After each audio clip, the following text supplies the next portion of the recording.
கர்த்தருடைய நாமம் மகிமைப்படுவதாக. இன்னைக்கு ஒரு அருமையான ஒரு வசனத்தை பார்க்கலாம். மத்தேயு 11வது அதிகாரத்துல 30வது வசனத்தை நான் வாசிக்கிறேன்.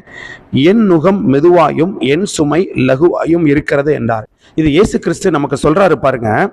என்னுடைய நுகம் மெதுவா இருக்கும், என்னுடைய சுமை லகுவா இருக்கும். இன்னைக்கு நம்ம எல்லாரும் உலகத்துல இருந்து நாம் பெறக்கூடிய பாடுகள் கஷ்டங்கள் எல்லாம் நம்ம சகிக்க ஆயத்தமா இருக்கிறோம். இந்த உலகத்துல வாழ்றதுனால உலகம் நமக்கு பாடுகளை கொடுக்கும், கஷ்டத்தை கொடுக்கும், அதை சுமக்க ஆயத்தமா இருக்கிறோம். ஆனா ஆண்டவர் அவரு நமக்கு தரக்கூடிய பாடுகள் அதை நம்ம ஏற்றுக்கொள்ள நமக்கு கஷ்டமா இருக்குது.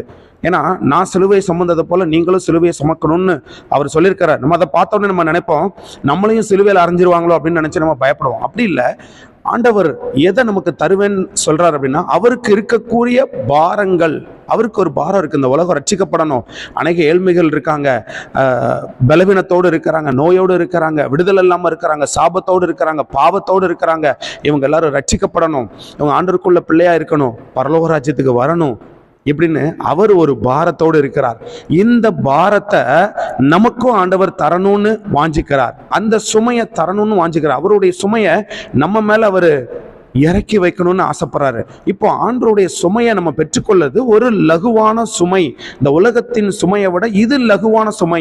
அப்போ ஆண்டவர் தருகிற சுமையை நம்ம பெற்றுக்கொண்டோமானால் இந்த உலகத்தில் உள்ள சுமை, பாடு, கஷ்டம், சாபம் இதிலெல்லாம் இருந்து நம்ம விடுதலை பெறலாம். அது மிகவும் சகிக்க முடியாத சுமை தான் இந்த உலகம் தருகிற சுமை. நாம அதிலிருந்து தப்பிக்கணும்னா இன்னைக்கு ஆண்டவர் தருகிற அந்த நுகத்தையும் அந்த சுமையையும் நாம் பெற்றுக்கொள்ளுகிறவர்களா இருந்தால் நம் மூலமா அநேகர் நன்மை அடைய, அநேகர் ரட்சிக்கப்படுவாங்க, அநேகருக்கு உதவி கிடைக்கும். அதனால கர்த்தர் நம்ம இதுல நம்ம பயன்படுத்தணும்னு நினைக்கிறார். கர்த்தருடைய நாமம் மகிமைப்படுவதாக. ஆமென், ஆமென்.